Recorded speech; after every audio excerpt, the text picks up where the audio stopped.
Thank you. Hello, everybody. So the way I try to do my seminar is related with what I had learned. So in what I have learned in gardening is there are many ways to do things. And a lot of the times, all of them are okay. So I'm just gonna show you my way to do things. So let me do the share my screen. This one. So the other thing I want to also tell you guys is I am going to be getting in and out the slideshow because I'm going to be showing things like hands-on, like right now. Other times it's because I want to zoom in what I'm trying to explain.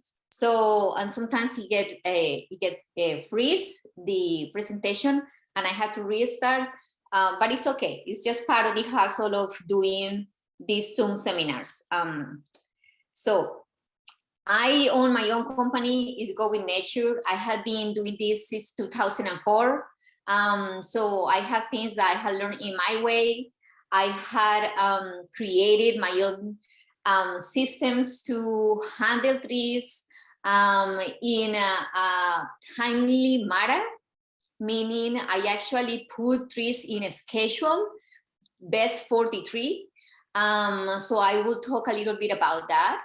And I also give you tips in, oh, okay, you're having problems with your tree because it's not producing fruit, but it's growing a lot. Okay, this is what you have to do.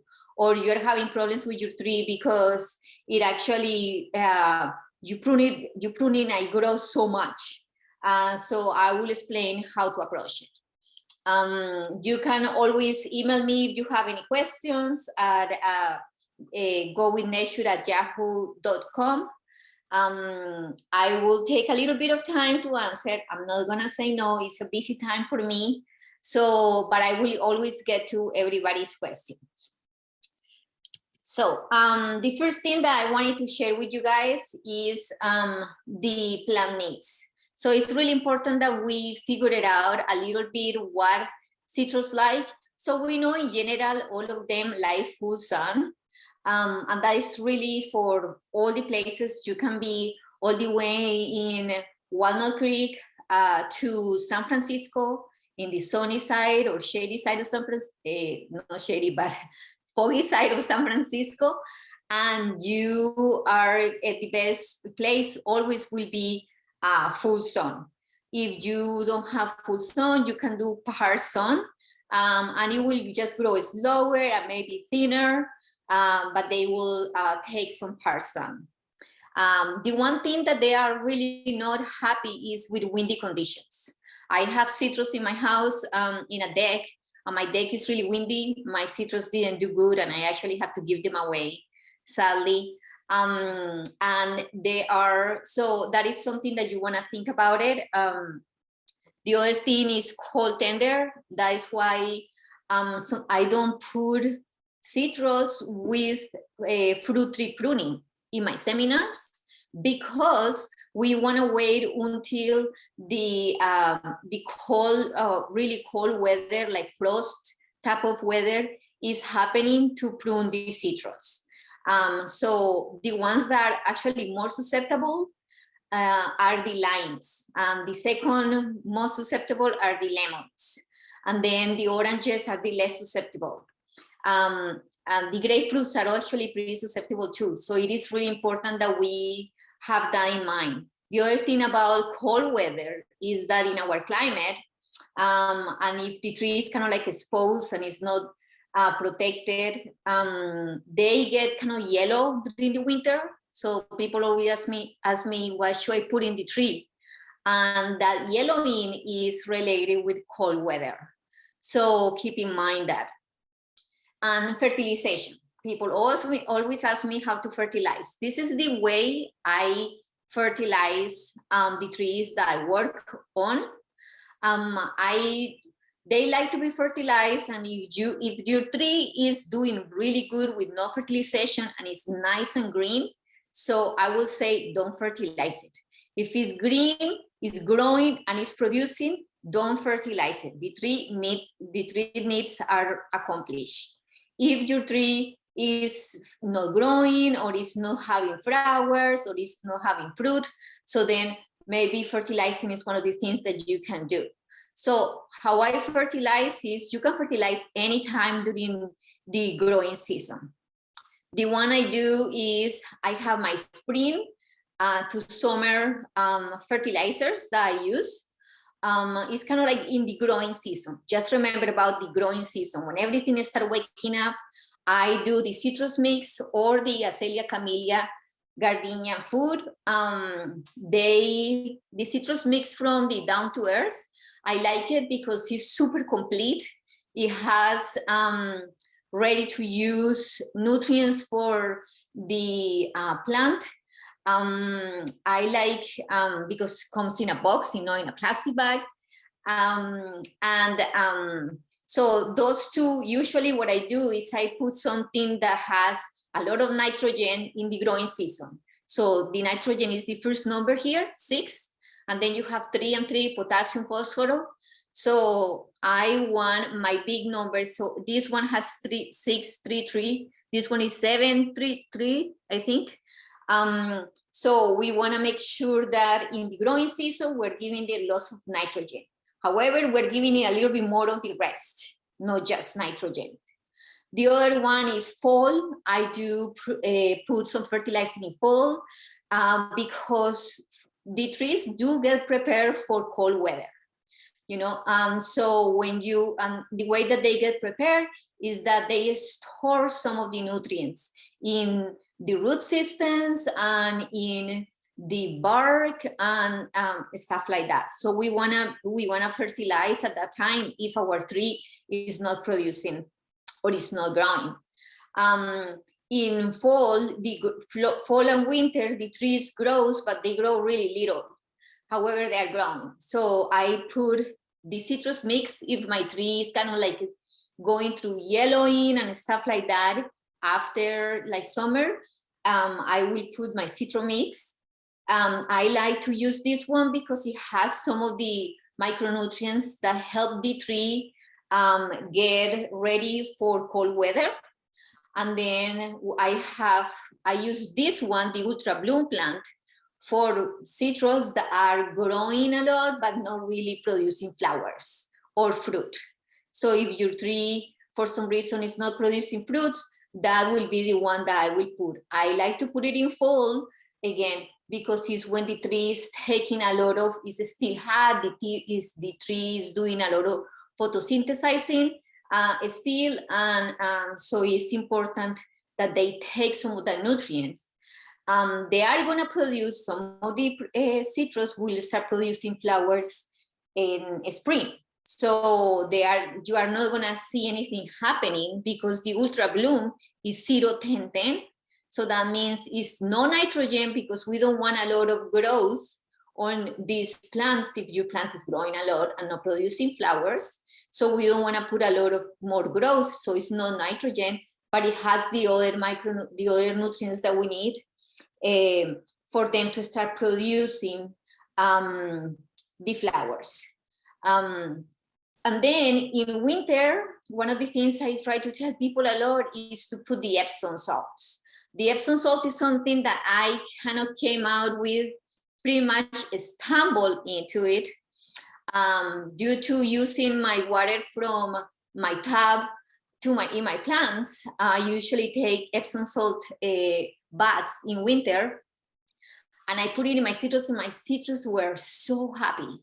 And I realized it's really good for them. It helps for them not to get so yellow in winter because it has magnesium. And it helps for the flower production when they start developing these flowers. So it's really good for it. You can put this and they are not gonna grow green. So again, in winter, we don't want a lot of green growth. We want trees to get the fruit set, not produce souring of the fruit. So for example, if you put chicken manure or horse manure in your trees when they are getting in winter, you may get a little bit of a sour flavor in your fruit. So I actually go more with having like simple elements like Epsom salt that still helps the tree. So that's kind of like my combination. So of course, I go with whatever the box says. So I'm not gonna go through how many spoons I put. Oh, in the Epsom salt, I will say yes. I will say, you know, like usually what I do is I put a good 5-gallon bucket in the tree, and you will have maybe 2 cups of Epsom salt on it.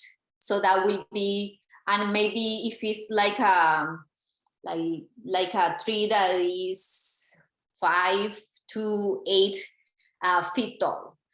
If it's smaller, so I will put a little bit less. Epsom salt, it was not gonna damage the tree at all. So I don't know, I had not tried to put a lot of Epsom salt to see what happened, but I will say Epsom salt usually, it has not given me any troubles. Okay, so now, the way I group this is my grouping. This is not like taxonomy. This is not a species. This is not cultivars. This is the way I group a citrus to be able to explain people how to prune them. So I did group A and group B. So, and the way I group them is according how they grow, the growth habit. So pretty much, yes, it's how they develop themselves naturally. So the group A are the ones that don't grow that strong. I mean, and I'm talking naturally. I'm not talking about you are cutting really hard your tree and what your tree is doing. No, I'm talking about naturally, this is the growth habit of the tree. So the mandarins or tangerines is the same thing. The oranges, it can be the sweet orange, the blood orange, the bitter orange, the kumquats, the grapefruits, the tangelos, anything that grows kind of like bushier. So what happened is they had a tendency to go really bushy and thick. The growth is not really like 3 feet long growth. It's more like they produce a shoot, and at the end, you can see here it has from that shoot at the end produce 3-4 little shoots, and in those are going to produce this set of flowers. So that is how these trees develop. And so what happened is when I separate them, because one of the things that you want to have is you want to have those thick little lumps at the end of your branches. So there is no thinning to do in there, because then you are thinning your fruit. The important things about this one is that they don't produce really long shoots. They grow kind of like regularly, normally. They have a little bit more like a normal pattern growth. The other ones is,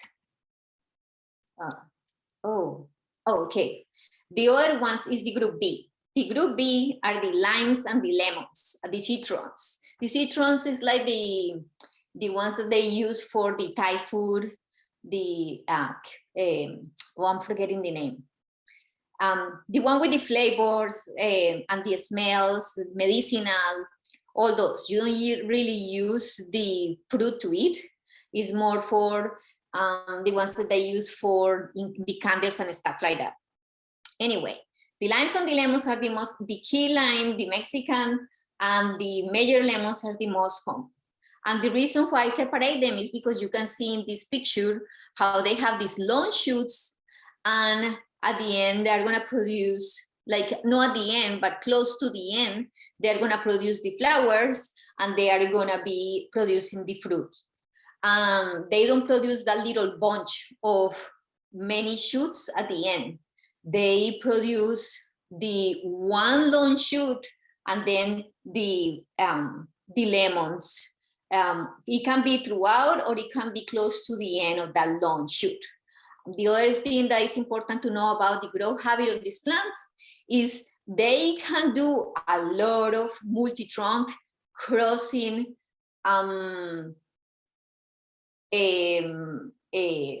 compacted, crazy growth. So in this case, this picture will show that. I can see, you can see the really thick branches, the ones going in, you have many branches going in one point. It's part of the nature of the tree. It's really hard to see what is a shoot that is a reaction, because no matter how you cut, every time that you cut, you're gonna have 5 to 8 shoots in one point.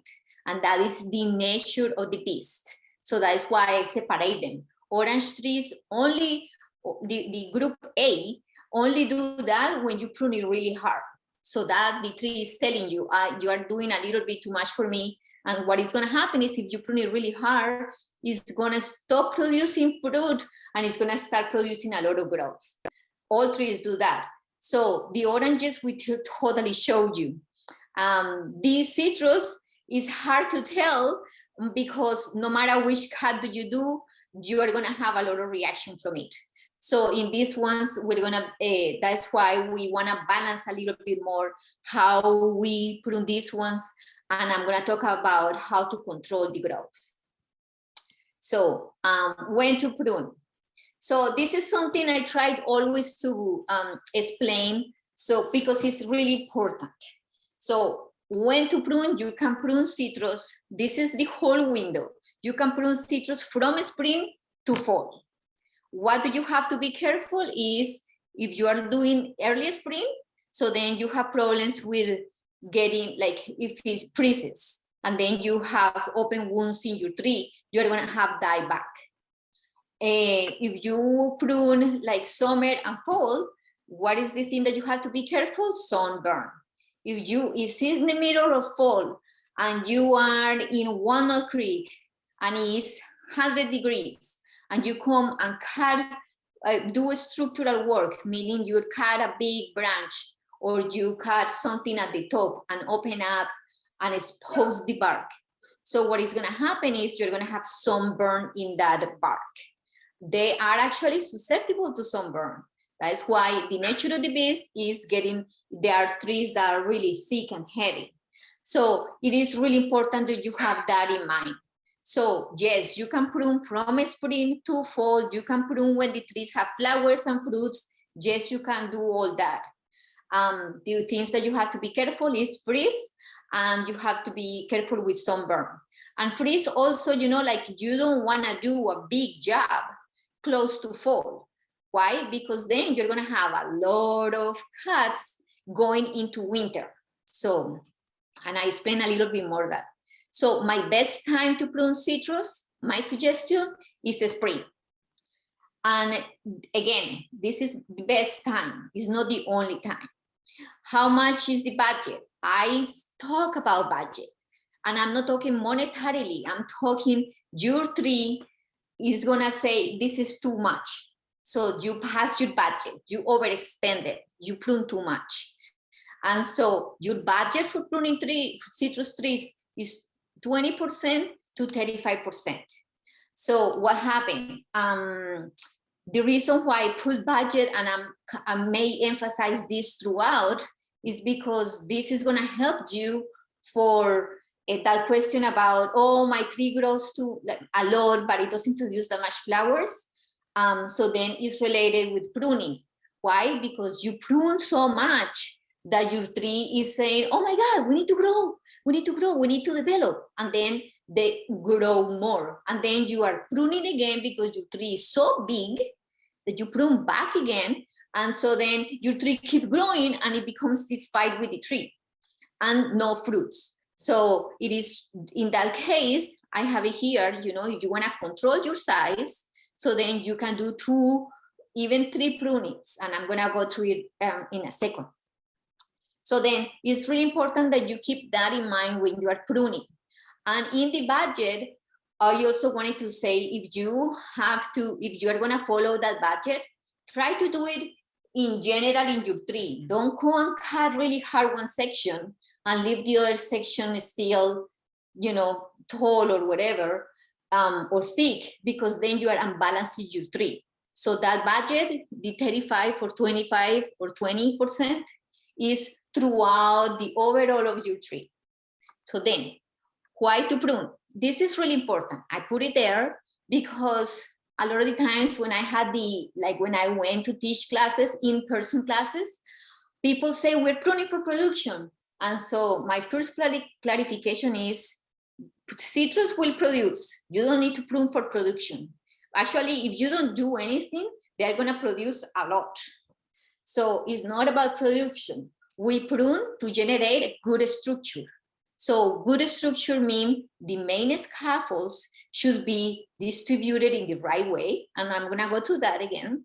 They're going to be, they need to be sound branches. What I mean is the branches need to be strong enough to hold that orange or that like set of oranges. They don't produce just one orange in a branch. They produce 5 and 6 oranges. So the branch needs to be able to be strong enough to hold on all that weight. Also, the tree itself needs to be strong enough to don't fall down because of the weight of the branches. So if your tree is really young, I say don't let it produce. And it's not because, you know, it affects the tree growth. No, it's because a lot of the times I come back the next year and the tree is loud-sided. And now I have to disturb the root system again to try to make it stand up straight again and tied it because the weight of the fruit was too heavy for the tree to handle. So the weight of the fruit is part of one of the things that we have to count in our tree growth and development. So sound branches, sound structure is really important. The other thing that we prune is because we want light and air circulation in the plant. A lot of the people say, you know, don't prune citrus, they don't need it. That is totally true. They don't need it for fruit production. But I know my experience will tell me when you have light and air and you do maybe once a year pruning in your citrus, you're going to have fruit everywhere. You're going to have healthy trees. You're going to have less pests, less diseases. So air circulation and light is pretty good. It's pretty important. And we prune especially for size control. So then, if I am having a lime or an orange or any tree that is, I am cutting it so much that is not producing fruit and is becoming like a fight and a monster. So what do we want to do is do 2 prunings. So the 2 prunings is one in spring, which is going to be your major pruning. Here is your budget. And then a follow-up in fall, which here is the budget. You have 10%. So in a spring pruning, you are going to do all your, you're going to do your kind of like your major pruning. That is when you're going to go and look at your structure. And I'm going to go through this. Reducing in height, open up the canopy. You're cutting, you know, your 35% in a spring. If you have any last year fruit in there, you are going to remove it. Why? Because it's gonna start producing and you're gonna have even more weight. So usually if it's an orange, I just go and remove as like most of the fruit. The fruit must be ready by now. So all the fruit, I remove it. It also helps for not getting rotten fruit in the tree or in the soil and produce diseases. So then 6 months later, so if you did February, so you wait 6 months and you do your fall pruning. If you are doing your fall pruning in April or May, so then you're gonna go 6 months later and do your fall pruning. And your fall pruning is follow up. So that means you're gonna look at your cuts and you are gonna, because they are gonna react from the point that you cut, and you're gonna say, okay, these are selectively say, these are the branches I need or I want, and these are the ones I'm removing. Or in the height, you're gonna have, if you're controlling height, so you're gonna have at the top a lot of growth, so you're gonna come and reduce that growth again. So here I put also canopy thinning and inside at the bottom. So I'm gonna go through all these items with pictures so you understand. But this is how I am taking I am doing my pruning. One of the things I do is, like, for example, people say, what about formative pruning? What that means, formative pruning, is when you have a really young tree that you just planted. I don't do much for citrus, any of those. I only do if I have to do.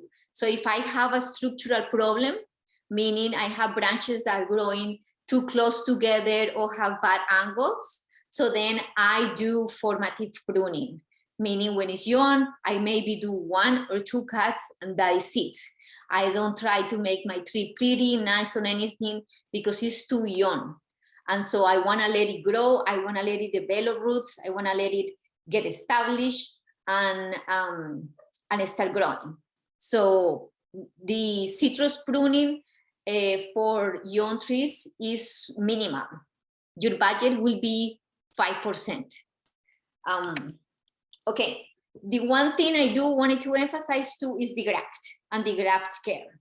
So one of the things, all citrus are grafted. In the picture in the right, you can see where the graft is. So this is the lower section of the tree is usually another tree. Here in California, they use a lot of the pomelo rootstock.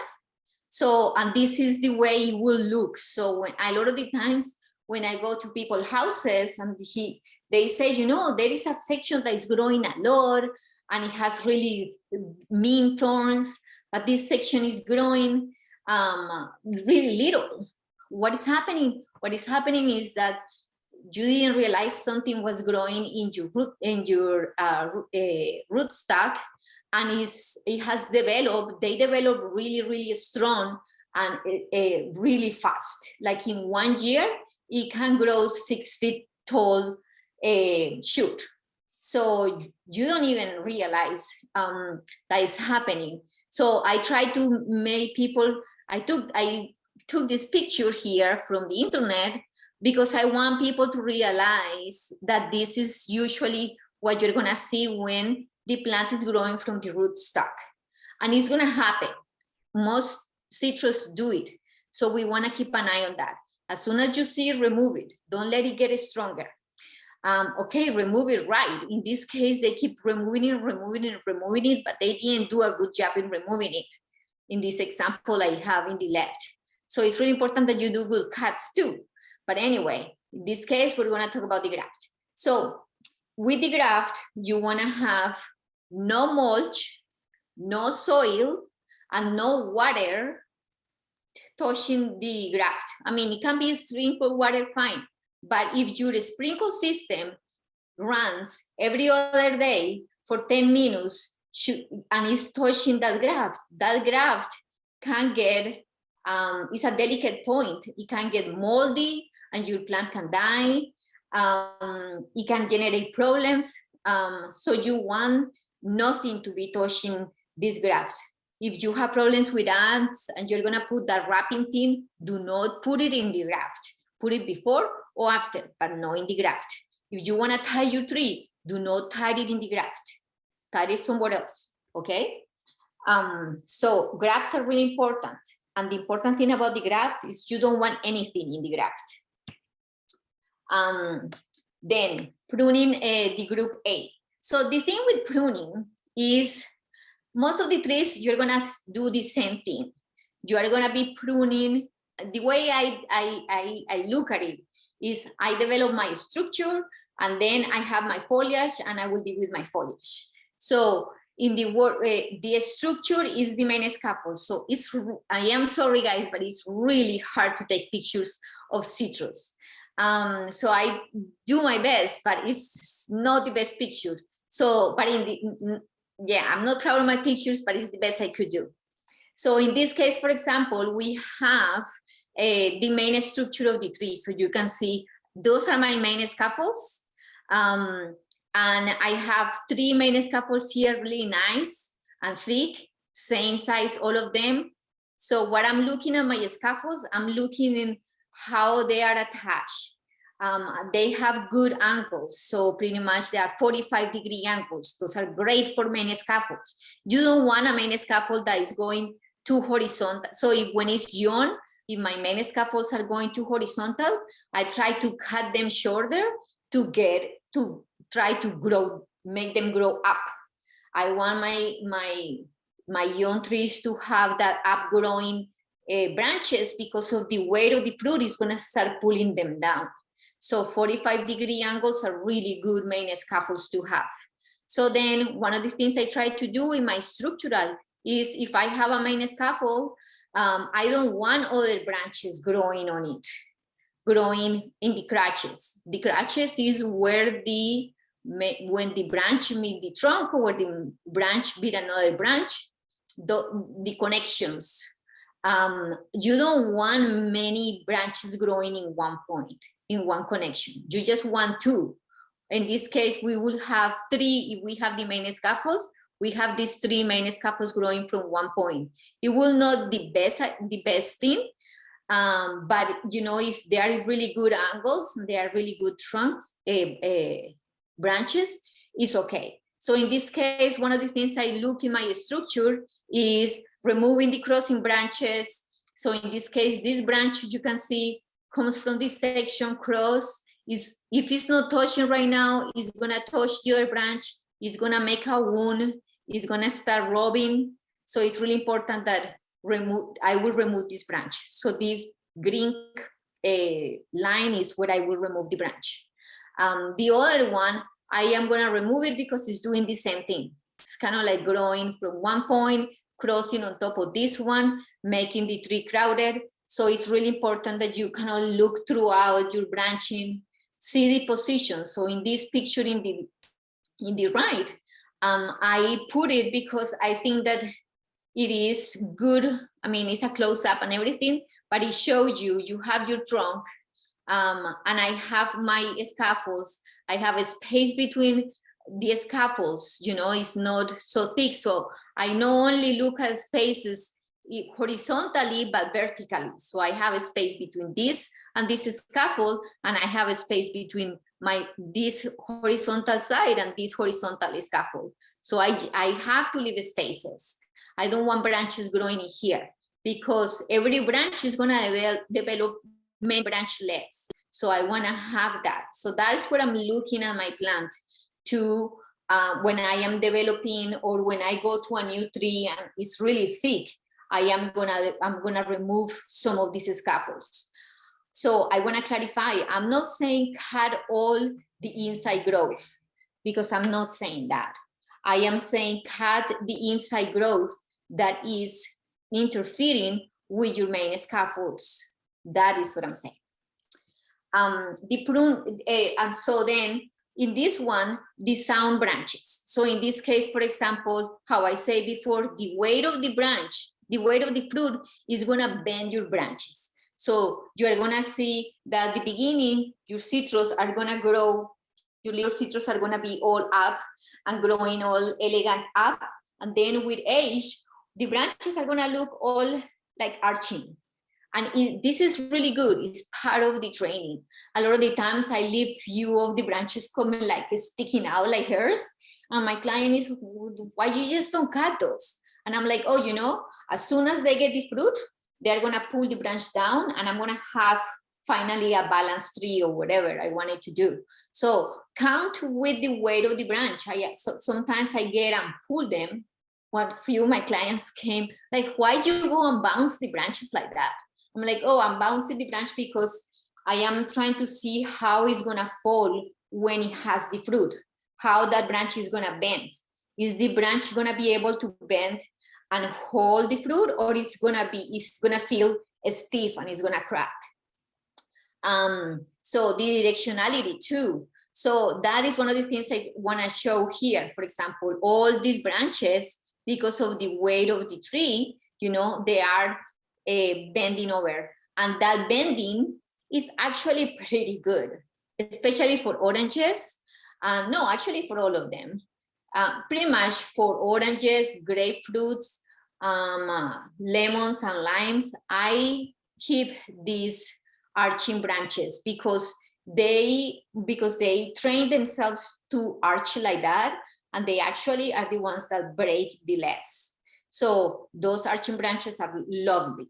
Why I don't remove a lot of the inside growth? Because the inside growth, the closest to the main scaffolds, are really good, because that is gonna produce fruit, and the fruit is not gonna be at the end. It's at the end of that little branch, but not at the end of the main scaffold. So what happened is my branch is gonna be able to hold, it's gonna be less weight for the branch. You know, that is kind of like physics. So it's gonna be less weight for the branch if you have your weight closer to the trunk, or closer to the inside. That is why I don't remove. I have big production because I don't actually remove all the little branches inside. This is the group B. So in the group B, again, in this picture, you actually can see a lot of my scaffolds. So I have my main trunks, my main scaffolds here, my trunk, other main scaffolds over there. You see the distribution, you see the space. It's not like I'm generating huge main holes, but I am leaving a space. You know, you can leave, depending on how big the tree is. This tree is like a good 10 feet tall. So you can see that for a 10 feet tall, I leave a good 1 foot in between my branches. In this case, this branch is like 2 feet between my main scaffolds. So I leave a lot of space. It's easy like that. It's easy to harvest. It's easy to move around the tree, you know? So remember that. So remember your goals when you're pruning. It's really important that you know, okay, I'm pruning because I need to reduce it. In this case, I don't need to reduce this tree. My client wants this tree to grow. That's why it's almost 10 feet tall. But what I want to do is I am pruning to be able to harvest this tree, go around and produce fruit inside and out. So that's my goal for this tree. So I talk about everything. So then the other thing about the lemons, limes, and citrons, so because they grow so strong and they usually are multi-trunk, there are few of them that are like a single trunk going up with the little branches like apples and, you know, persimmons and stuff like that. They are not like that. They are usually like multi-trunk, many branches. You don't even know what is the trunk. The trunk maybe is like a foot high and then all these main scaffolds going around. So in that case, remember that the lemons, especially the major lemons, are really good at having crossing branches. They are gonna do it. It's the nature of the tree. Don't try to solve that. Try to work with that, meaning if the branch is going from one side to the other side or going one on top of the other one, it's okay if they wanna go one on top of the other one. But we have to have at least a foot distance between them. And this is important is because with the weight of the fruit, they are gonna be leaning in each other. So it's really important that you count the weight of the fruit as well.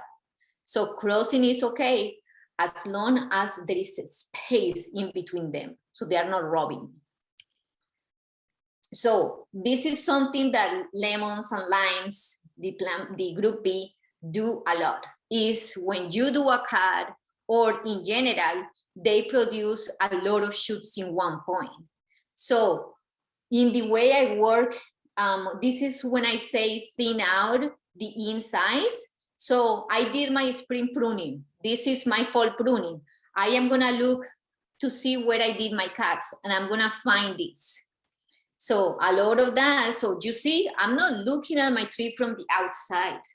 When I am pruning my trees, I am actually looking how my structure is developing and growing. And from there out. So from inside out, that's how I'm looking at my tree.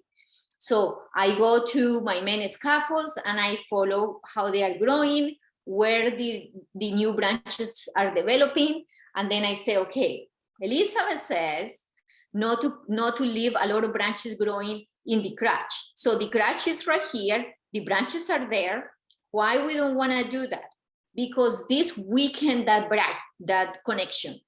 When the connection is clear, the connection is stronger. This makes the connection weaker. Maybe this one doesn't, the one with the yellow, maybe this one doesn't make the connection weaker. It's just about crowding, but this will do. So this is really important not to have it. So the first cut I will do is the dead. Always cut your dead first. Throughout the tree, cut your dead first. Then I'm gonna cut this one and that one. So those are gonna be maybe my 2000, what year is 2022. Those are my 2022. I did 1, 2, and 3 cuts counting the dead as a cut. I will do a fall and I will go and say, okay, maybe, well, okay, I will, let's say that this is a spring pruning then. So then I will go cut 3 parts, do 3 cuts in one part, wait 6 months, cut this one, wait 6 months and cut this other one. So what I am trying to explain here is if I do all these cuts 1, 2, 3, 4, 5 at one time, what the tree is gonna do is this tree is gonna produce 5 shoots in every cut I did. So I make it bigger and stronger and more problematic. But if I, sorry, I'm having a little bit of a dry throat right now. But if I just slow down and I say, okay, I cut the dead, hopefully nothing comes from that dead. And I cut 2, and I wait maybe 3 months and I cut the other one. And then I cut the other one later on, after 6 months, I am not making the tree react so strong. So that's what I wanted to explain in tree canopy. Thinning the canopy.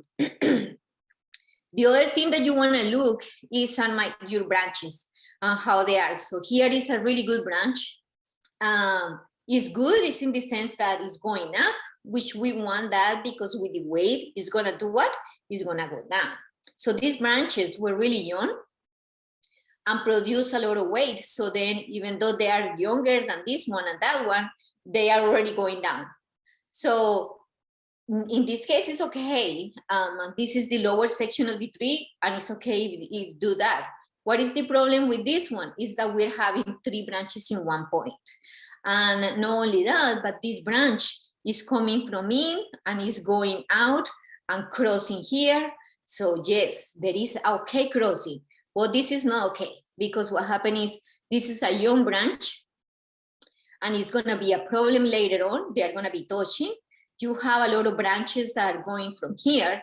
So what I'm going to do is I'm going to cut this one that is going down. Oops, sorry. I'm going to cut this one that is going down. I selected the one going down because, how I say, they are young branches. The younger it is, the more upward I want my branch to be.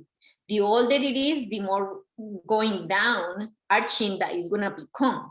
So I'm planning on that. So I am going to cut the one that is going lower, and I am gonna cut this one that is coming towards me and not going with the other plant. So the canopy thinning, so this is what I call like parallel branches or crossing branches. And for the canopy thinning, I follow my 3 C's. The 3 C's, you're gonna see it everywhere. Everybody talks about it. Is the crossing, competing, and crowding. So this branch will have them all. It's crossing, it's competing with this one, and it's crowding. So I am gonna just cut it. So when I look at my lemons or my oranges, for example, this is the same plant. I cut my 30% in the spring. So this is last year. This is how it's supposed to be looking right now. So right now in the spring, or if you prune a little bit earlier, it's okay. For the oranges, some people prune earlier. I am pruning right now. And so what I do is I prune, I pick up all the fruit, and I get ready for the next production of flowers and fruits. So I cut my 30%. This is a lemon. This is not an orange. This is a lemon. I cut in my 10%. So here in this, okay, I put the before and after backwards just because, you know, the size of the picture. So sorry about that. But this is my before and this is my after. So the before is in the right-hand side and the after is in the left. So you can see that this is where the branch, so this is where the tree at the end end up being. So what I did is I control my height by cutting a lot of this growth, and you cannot even see it, how I did it. And I cut all that top growth. So leaving some openness and see through. I mean, it's not like I'm making holes, but you can still see, you know, that back red back ground over there, you can still see it. So that's what I did. So that is a good 30%. Usually when you do your 30%, yes, of course, mostly it's gonna be at the top of the tree because that is where trees are stronger. But how you can see, I did it all around the tree. Not Hey, just Elizabeth, can I ask you a quick question then about this picture? Yeah. Specifically, in terms of like raising the canopy, it looks like in your after picture, and maybe it's just the direction of the picture.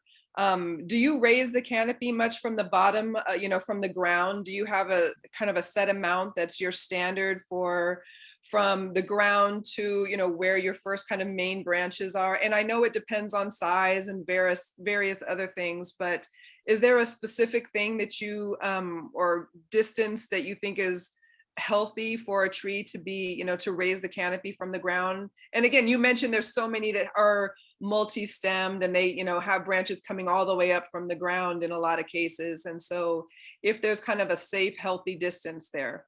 Okay, so to answer your question, two ways. One is the aesthetic part. So like Japanese, like in the Japanese pruning mentality, you want to have 1/3 of the trunk exposed and 2/3 of foliage. So that is aesthetically speaking. Which I can, like a lot of the times I go with it because it makes sense. It makes the trees look good.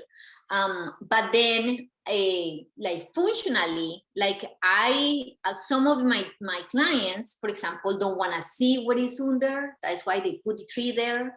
Or maybe the tree, they don't want to let people see towards them. So they want the lower canopy. So in that sense, functionally, I try, the most important thing is that you prune your branches that are not touching the ground, meaning not touching the ground with the weight of the fruit.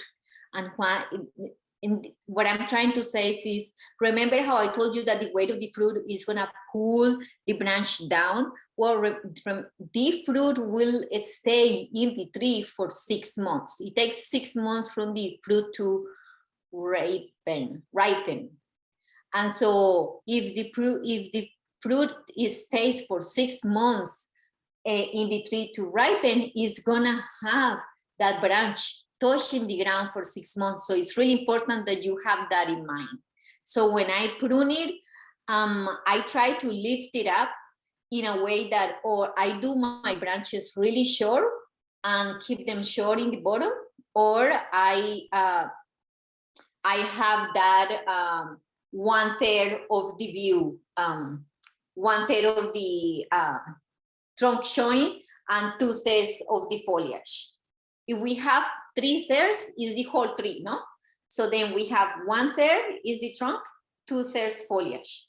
So those are the two things, the two ways that I will approach it. One aesthetically, or the other one functionally. So yeah. Okay, any other questions? Yes, so we've got a couple of questions. Sorry, I wanted to hang on to a couple of them for you. I think that, and I don't know if it's because of the frost that we had this year or kind of what the reasoning would be, but a lot of people have talked about how, you know, the leaves looked healthy. There was a lot of, it seemed like there was a lot of blooms, and there was even maybe some fruit, but it never really came to fruition. They never really ripened all the way. They didn't get as many lemons, limes, whatever. They didn't get as much production as they normally did. and then the fruit was really small, or again, it didn't fully ripen, it wasn't sweet the way that it should be. You know, is there anything having to do with whether, and a lot of people, you know, feel like they're fertilizing regularly. So if it's not fertilizing, are there any other things that you can think of that would be reasons that some of this stuff would happen? Yeah. So, okay, so that's a good question, because I'm going to talk about many things with the question, actually. The first thing is our weather. You know, we are changing. We are having to cut water in the time of the year that the plants need it the most. So it's really important that we know that one of the things citrus do like to have some water, especially when they are like new.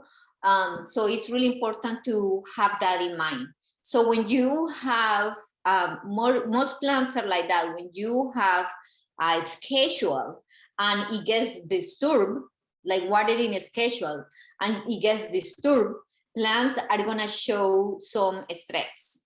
So like in science, you know, you have indicators. So my indicators in my pruning work, my indicators are maples. And a lot of the maples are showing signs of stress, even right now. And I was kind of like telling people about that in the maple pruning.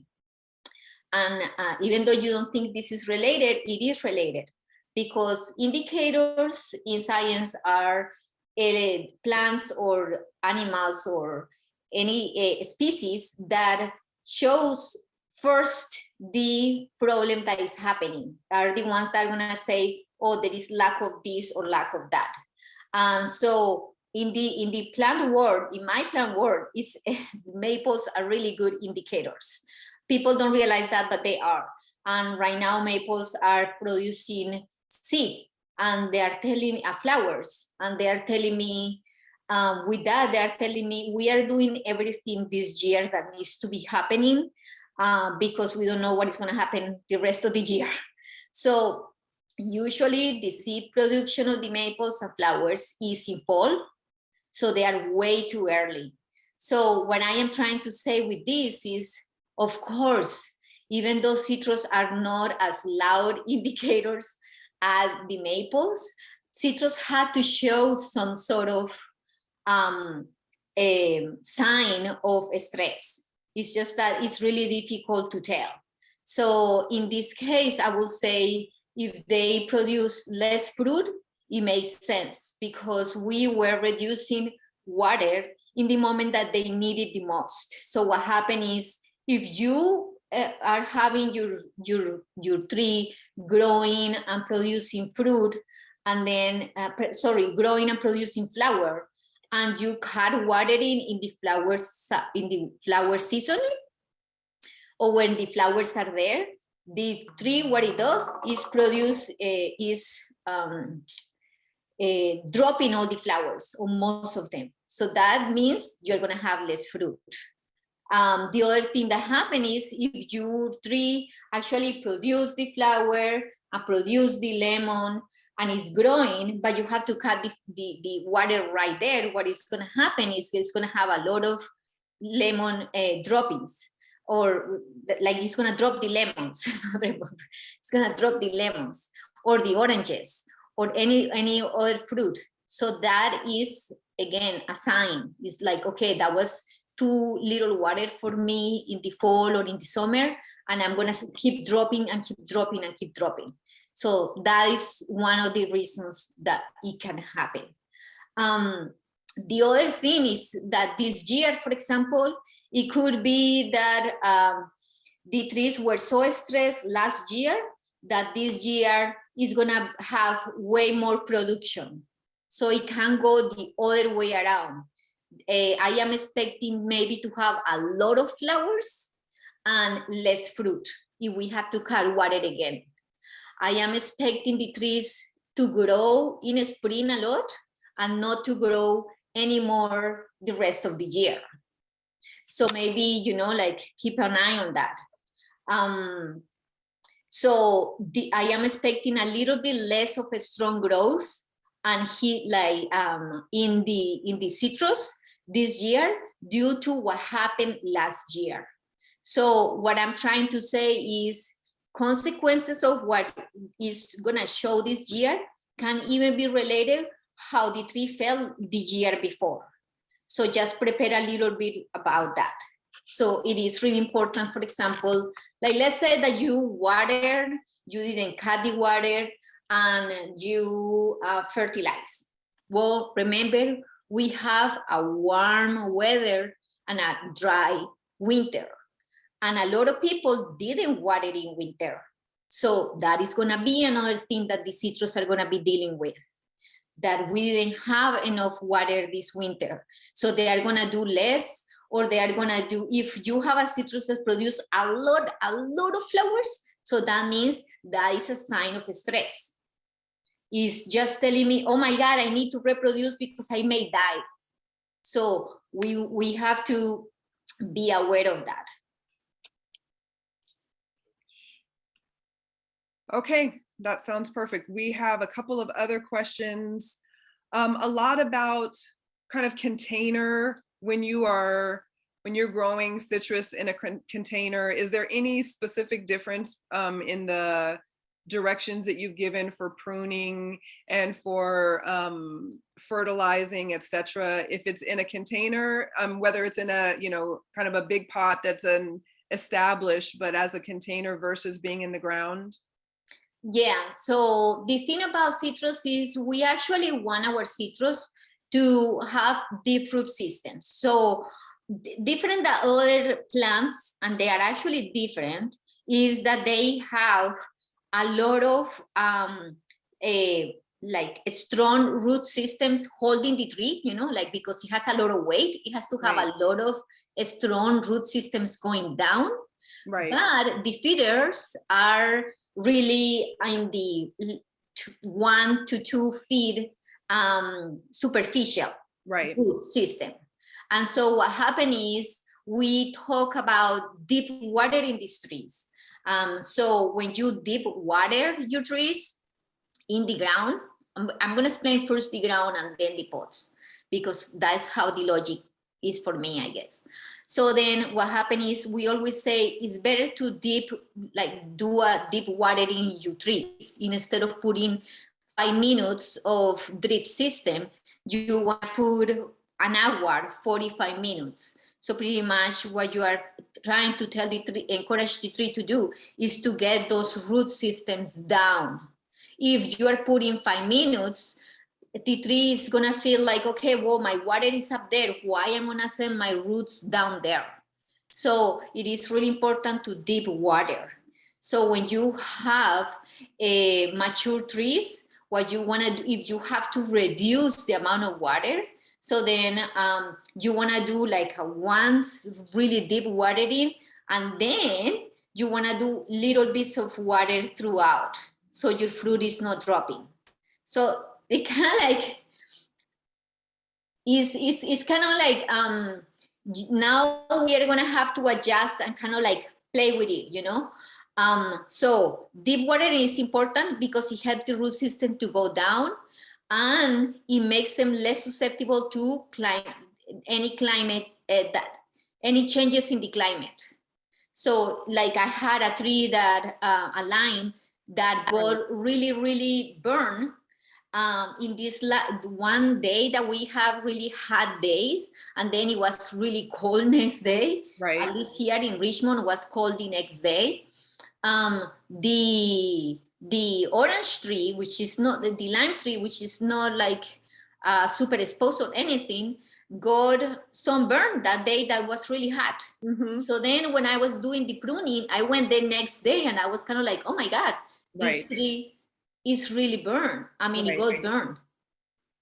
And so I did, when I was cutting, I realized that it was moving a lot. And when I realized is the root system was superficial. So the change in the weather like that really affects them. Yeah, so it's interesting how much water or how much weather, changes so many things that you don't even think about. Yeah. So then in that case, we have to win like, okay, we're gonna I told my client, okay, we are gonna have to put water deep into the root system and develop that deep root system. Right. And then yes, you can keep having a little bit of water, but you can at least every 2 weeks put a Right. deep watering in Right. the tree. That deep root watering system that you're talking about is good for any trees, you know. Also, it's something we've really been, you know, suggesting and really pushing, especially now that the ground is so dry. There is no more groundwater that's just left in the ground. And so it's partly why, you know, so many of these larger trees are falling, are breaking, are having all of these diseases and stuff. There's just no groundwater left. So, you know, get to, you know, your local store, get some of the deep root stakes, and you can just attach them directly to your irrigation system, you know, is a really easy way. You don't have to change anything. You can also use the ones that you can attach a hose to, but for any trees, not only citrus, it's really good for those established trees. You're so right, Elizabeth. Yeah. So, and then with the fruit production, you know, I am not, so if you have established tree and your fruit production is, you didn't have fruit production and it was minimal last year. Right. So then that is when it comes that little balancing playing with it. You Right. still want to put a little bit of that water throughout the deep watering, because you don't want your fruit or flowers to drop. Right. So that is when you use that the little emitters on the top.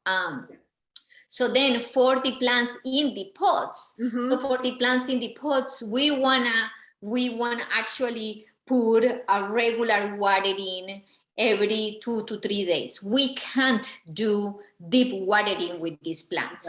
Right. Because no matter what, the pot is gonna dry. Yeah. And I think with part of that, it is fully soaking those pots. You know, it's not throwing whatever's left of your drinking water glass every time, you know, you walk by it. It is literally making sure that every ounce of soil that's in that pot, you know, is soaked. That's, you know, that's a full watering. That's the best that you can do if your plant is in a pot as opposed to in the ground, to kind of duplicate that deep water soak, is to make sure that, you know, if you're using a hose, then you're running it really on low and for a longer amount of time. That if you are doing some kind of overhand watering with a can or something else, that you're doing it slow enough that it's not spilling over the top, or finding the fastest point between, you know, pouring it in and one of the exit, you know, spouts, really making sure that enough water is getting on there to fully soak it, so that, you know, you wouldn't be able to lift it. That's for containers. It seems like it's the best case for, you know, making sure that they're fully watered. Yeah, and one of the things is funny that you mentioned, because a lot of the people is like, whoa, I watered it as soon as the water was getting down from down in the hole from the pot. I stopped watering. I'm like, yeah, we have cracks in the pots. If your irrigation is in the outer section of the pot, that is what is gonna go right away. Absolutely. It's gonna just follow the outer section of the pot and go into the hole. Yeah. So the truth, I actually had been suggesting that, you know how you get those water bottles with the little top that open up a little bit? That's what I had telling my clients. You know what? Get that top that pops up, and put it in your plants. And you know, if you put that pot, if you put that water bottle down, and make a little hole that there is still air coming in, that is gonna do a drip for my plant. And I am gonna leave it there, and I'm gonna do that water bottle maybe 5 times, 6 times, making sure that I move it around the pot. And it has been helping a lot of the people that had trouble with citrus kind of like drying out. For sure. Yeah, but do you have any suggestions on like transplanting? Is there a time? I know there's a lot of people that have either kept their citrus in pots because they were young and it didn't seem like they were quite strong enough to put in the ground, or whether, just having decided, okay, this tree has outgrown this pot officially, it's time to put it in the ground. Is there a good time of the year do you recommend for taking, trees out of pots, whether it be one that they've been in for a while or whether it's just, new purchases? Is there a best time of year to plant them in the ground? So I guess I will say the way I will answer that, I know I'm kind of like answer things in a really weird way this today, but for sure it's logical. So Sure. The way I say is there is a worse time to do it. And the worst time to do it is when it's super hot or super cold. Yeah. That is the worst time to transplant. Right. Rather than that, the sample you are giving me is from a pot, or it can be the plastic that you just got, or from any other pot that the plant has been there for a while. To the ground is anytime. Anytime is good. I think that all citrus feel like, oh my God, let me get out of here. They are good for container plants, but I do have to say that they outgrow the container pretty fast. So I will say anytime is okay if you're doing that. But I'm gonna go a little bit farther with your question.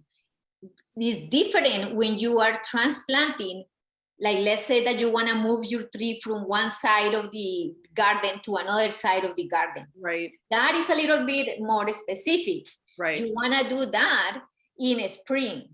You want to do that maybe in early fall, mid-fall, or in spring. So pretty much, again, because what happens is citrus are actually not that great at transplanting. It's not like a rose. You can just do anything with a rose, and the rose is gonna be like, yeah, I can do it. Citrus are not like that. Citrus are gonna be like, oh my God, I just transplant one. Okay, we had a bad luck too, because I transplanted the day before that heat wave. Oh yeah. And the citrus, my client called me like, oh my God, he just like defoliated fully, like not fully, but he defoliated like 90%. And I was like, oh my God. So I went there and I put water and everything. And we put a little bit of that cloud cover on it. Right. So I will not transpire so much, and it will not stress so much. But lemons are really susceptible to be transplanted in the ground to another place in the ground. They are really not that easy to transplant. From the pot to the ground, I would say anytime, but when it's too hot or when it's too cold. Yeah. Okay, fair enough. Let's see. We have, so for our West Bay family that are, from the Berkeley side, further west into the city, just because they have such different weather specifics. Obviously don't get as hot, as you mentioned earlier, a lot of that fog base. Are there varieties of citrus that you feel like are better suited for those areas? I find out that the lemons and the limes, the major lemons and the Mexican limes, right, do good there. Which one is the one that is really camel? I am forgetting the name, but it's one that is really little and Calamondin. Yeah, those actually are really good. I have few clients in the foggy side that had it, that had them in pots, and they do good there. Okay. But I have, but the rest of them, they don't do the kumquats. I think that are the hardest one to grow in those areas. Right. I will say the grapefruit and those. So the problems that these foggy, cold areas have is that the fruit will not develop that sweetness. Okay. So a lot of the times the fruit develop, not the kumquats. The kumquats don't even develop the fruit. Right. But the other ones will develop the fruit. Even the oranges will develop the fruit, and they have to wait until it gets again kind of like summer for them to. So those are the ones that I don't even try to remove all the fruit in my spring pruning. I just wait, let the fruit there until it gets sweet. Okay. Does that mean that limes tend to do better there just because they don't need as much sweetness, or no? Yes. Okay. So yeah, that's what I was going to say. So limes do good is because they don't have that much sweetness in the, however, you do have in the fruit itself, but you do, but remember that limes are kind of like susceptible to really cold weather. So you want to still put it in a kind of like a protected area. Okay. So, or no windy. So that is when the whole tree, like look at the whole environment is important, because even though you can actually do limes, if you had a really windy condition, the lime is not gonna do good there. Right. Okay. I think that's most of the questions that I have right now. I know you have a couple other things you were going to go over before we sign off. I know it's a little bit after 11, you guys. I appreciate you hanging in there. You have that one slide though, also that has like all of the, because a couple people have asked and I didn't want to answer because I love that slide of yours about like how to know which of the elemental like compounds to use, like when to use something that's a nitrogen push, when to use, like what the leaf looks like when it is when it needs one or the other. And you had that one amazing slide, and of course now. Okay, so these are the slides that that we are talking about. Yes, that's the one. So I put this one in case that you guys ask me. So the deficiencies, a lot of the citrus get deficiencies. One of the things I wanted to say is, remember, people that has clay soil, clay is really rich in minerals.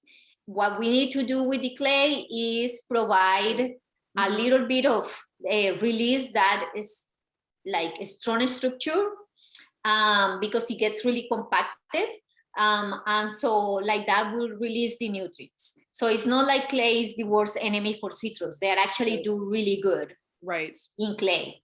So one of the things so well in the Bay Area, right? Yeah, exactly. So one of the things that we want to realize, for example, is sometimes the deficiencies are kind of like hard to tell. Right. So over here, I kind of put little things in how you can determine. So the nitrogen deficiency, a lot of the plants are gonna look like it has nitrogen deficiency right now, coming out of winter.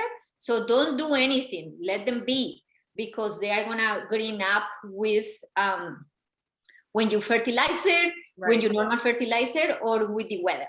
Right. So, but it looks like the nitrogen deficiency. The trick about the nitrogen deficiency is that the whole leaf is pale. And the whole tree is like, or sections of your tree, but the whole branch is kind of like the same pale. Right. There's no variation on the leaf itself. So that is the nitrogen deficiency. So it shows in the older leaves first, and then goes to the younger ones. So in that, I put it there because sometimes when I say it's on the old tree, it's not that the whole tree gets yellow like right away, but it's a process. So so that is one of the things that we want to do in nitrogen deficiency, and they do get nitrogen deficiency when they are planted in pots a lot. So that is why that down to earth for citrus is kind of good, and the Camellia Celia fertilizer is also really good. And the good thing about those two fertilizers I like is that you can put a lot of the fertilizer and it doesn't affect the trees at all. It's funny, somebody asked, one of the participants asked about you suggesting that azalea camellia fertilizer, and they were like, why would I put azalea camellia gardenia fertilizer on there? And I said, you know what, at the end of the day, the tree has no idea what name is on the bag.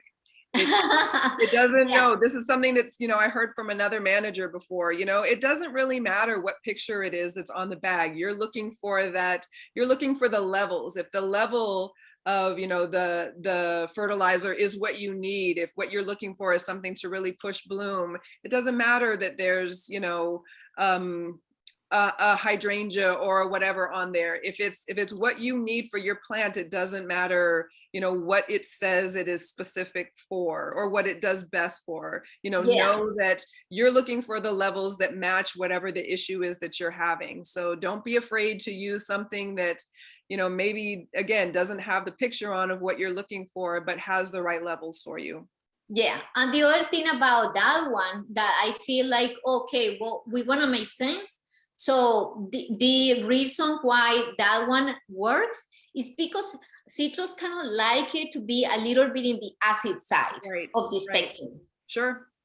So then that is why it kind of helps. So what happens is, for example, people that lives for example, lives in San Francisco area and had sandy soil. Yeah. So they don't need to add the acidity because the sandy soil will release these nutrients easier than our clay soil. Gotcha. So then if we have clay soil, we want to put a little bit of that acid fertilizer in the trees. So then the one confusion that people gets a lot is the magnesium and the iron and the zinc. Those are the three that kind of like gets a little bit confusing, especially in the magnesium and the zinc. So why? Because in these two, the green happen in the leaves, but happens in patterns. So in both of them, they start becoming. Oh, and by the way, when you are looking at your deficiencies, don't look just one leaf. Look at many leaves in the tree. Because remember that deficiencies are not something that happen from one day to another one. It's a process. So sometimes you start looking at the leaf, and the leaf started with just the venations being green and the yellow in just at the tips. But then with time, I am showing here, for example, the magnesium. This is how it will look with long time of this plant suffering from magnesium deficiency. So then in this one, how you differentiate the magnesium from the zinc is that the zinc will produce the pattern, the symptom will show in the new growth, and the magnesium in the older growth. The young growth will become develop green as soon as you put the magnesium. Or as soon as the tree start developing right now in spring, they're gonna grow green, and then the older are gonna still show that.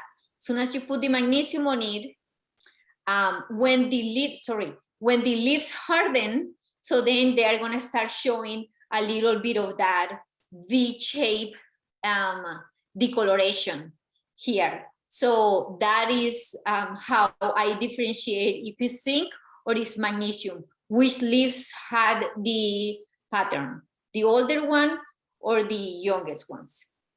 The iron deficiency, the way that I differentiate them, because again, it's a pattern, is that the whole leaf have that discoloration.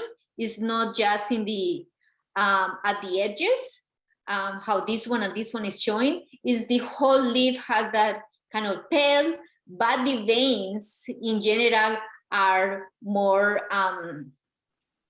green. So it's kind of like a little bit of between these three.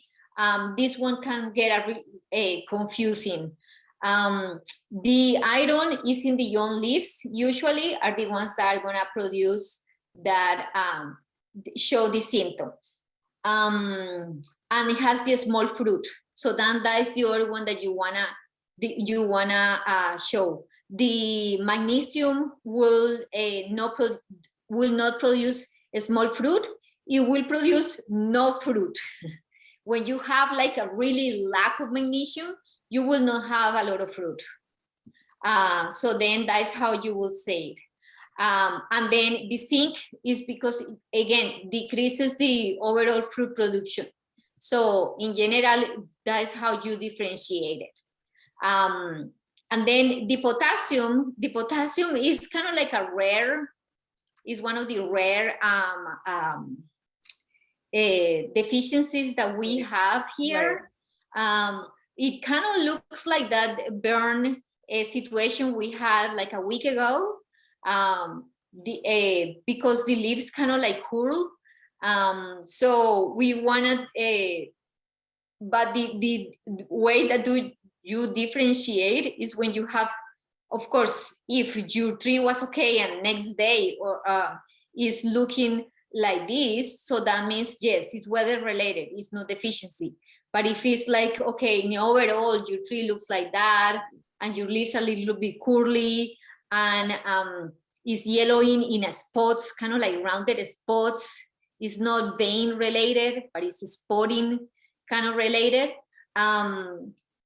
So then it's potassium, and the leaves are smaller the fruit is smaller in the size. So they produce the fruit, but the fruit stays small. You did ask me about that too. So that is potassium. Okay. I love this slide. Like I said, this has been my favorite thus far, just because it answers so many questions about what it is you're looking for. Sometimes it's hard to differentiate between leaves. We so often have customers that come in and they have a little baggie of leaves and you're like, oh my goodness, sometimes it's hard to tell. So this is super helpful. I know you had a couple of tools and stuff that you wanted to talk about, Elizabeth, so I will stop bugging you about the slides now. Okay, so so the chairs, I do wanted to, people ask me about like what type of chairs. I don't know, this is looking good or not, but there we go. There you go, perfect. The chairs, we use the bypass. So the pruners use the bypass, and what is happening is the bypass, what it does is one of the blades cuts and one of the blades just pushes. Right. So the one, it slows had the, I like these ones just because they are smaller. Right. Now, Felco also are produced a small size, because my hands are small, a small size pruners. The thing about the shears is when you have dull shears or shears that are not strong enough to cut, you end up doing bad cuts. Right. And you want to do clean cuts and good cuts, so like that trees can heal. So right. They heal by layering, doing layers and layers. That's why we can see how old the tree is by counting the layers. Right. So those layers also help by wounding, walling off the wounds. So it's important that you have good shears, bypass. You can use loppers if you want to. The thing with loppers is that you end up not getting too close. So in here, I'm gonna move to see this focus. So in here, for example, I got a, my camera is having a hard time focusing. Focusing my hand. Okay, so in here I have a sample of, okay, my camera is having a really hard time focusing. I don't know why. That right there is okay. Okay, so here I have a wound that was done wrong, and so what happened is it grew a lot of stuff, but it's not gonna be able to heal because it doesn't have, it has a lot of like it says stub in there. So stubs like this one and this one on the side are really hard for the tree to heal. So these are open wounds. You don't want to have open wounds in your tree. So usually what I say to people is try to cut as close as possible to the collar or or to something. So in this case, I am, I don't know if you can see it. Oh, I don't know why my camera is doing that today. Focus. It is, So, there you go, yeah. Yeah, so in this case, what we want to do is we want to cut as close as possible. So I'm going to cut and then I'm going to show, I guess. So in this case, I have this one cut really close to it. You guys can see it? It's really close to the branch I wanted. Right. So right. there are two things I do when I'm pruning. I cut to something. I cut to this branch. I can cut here. I can cut here, and I am cutting to this branch that is next to it. So the cut is done here. Right. So it's nice and flush. Yeah. Yeah. So in this case, for example, I have this branch. I have 3 branches. So let's say that I want to reduce the overall. Right. I want to reduce the overall. The overall background. Yeah, it's hard to see it. Yeah. Okay. Here. So I have these 3 branches here. So I want to reduce the size of the overall plant. So I'm going to come and cut it and say, okay, I cut that. So I came and cut it, and this is what I did. So I always have branches. I cut to something. You see, like I am reducing my branches, but I'm not just going somewhere. I'm not just coming here and cutting in the middle where there's no branches that can help with the wound. And so what is going to happen if I do cuts like that and leave stuffs like that, this is going to die back. So it's really important that you kind of like look at, so for example, in this case, I have here the wound I did. Right. I have branches, and here are the 2 cuts I did. Right. You guys see? Yeah. Yes. And the 2 branches are right there, helping those wounds to heal. Right. And so, of course, I'm gonna have reaction where I cut it. For sure. But having these branches there is helping the plant to react less, because these are strong enough that can take that prune. So they're gonna have 2 little shoots or something like that. Right. So that is what I try to do when it comes to. I'm not gonna try to show anymore because it's really difficult. I think I changed the setting or something, and it's really difficult. But anyway, so try to think about, in any of the prunings, prune to something, prune as close as you can. Don't leave stubs. And these are gonna be able to heal. Okay, perfect. A couple of people asked about, just kind of in how to take the best care of your tools. We've talked about this before. I know you and I specifically talked about it during the maple class. And you really want to clean your tools using the alcohol is probably the best cleanser, before you're using any of your tools to make cuts on your trees, any plants that are in your garden. Make sure that you're cleaning them first. So use that alcohol to really rub them down. There's a couple of other products that will really help to kind of prolong the life of our tools. They certainly do go through a lot of wear and tear. I know mine do. And then also in terms of sharpening, any place that does like knife sharpening will also do a sharpening for any of your landscaping tools, any of your shears, any of your loppers. I know that I don't know if it's true anymore, but like Ace Hardware used to do a lot of knife sharpening. But I know that often you'll find, a place in like some of these little farmers markets and stuff like that, where they'll do knife sharpening there, maybe Big Five, a couple other places. So you might have to do a little bit of calling around, but there are still places that will do knife sharpening if that's something that you want to do. Anything else, Elizabeth?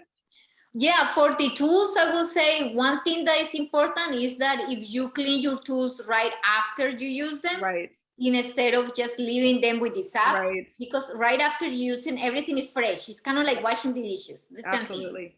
And the one I use, because alcohol had the tendency to make your tools a little bit dull. Right. So they look clean, but when you're gonna cut, it's harder. Right. So I also use Lysol. Okay. So the one that says 90% bacteria, killing bacteria. Right. I use that every time I go from 3 to 3. And now I'm not even going from client to client, from 3 to 3. Right. Especially with citrus, because citrus had this disease that can move around through your pruning shears. That is a disease that is really common, and it doesn't really do anything bad for the plant. It actually makes them grow really strong, Right. and twisted and distorted. But a lot of people don't want that in their plants. Right. So then that is the only disease that it can really get transmitted through tools for citrus. Yeah. But in any case, I usually just clean them, because having clean tools also makes easier to prune. Yeah, because then it gets really sticky and it's really difficult, especially like when you are pruning at the end of spring. Right. The tools get really sticky. So I'm like cleaning them in the middle of my pruning day. Absolutely. So you didn't put up your how to get in touch with you slide. So will you give people your website and your email address really quick? Yeah, so my website is gowithnature.net. Over there is my information. And if you need to email me or anything, my email is gowithnature@yahoo.com.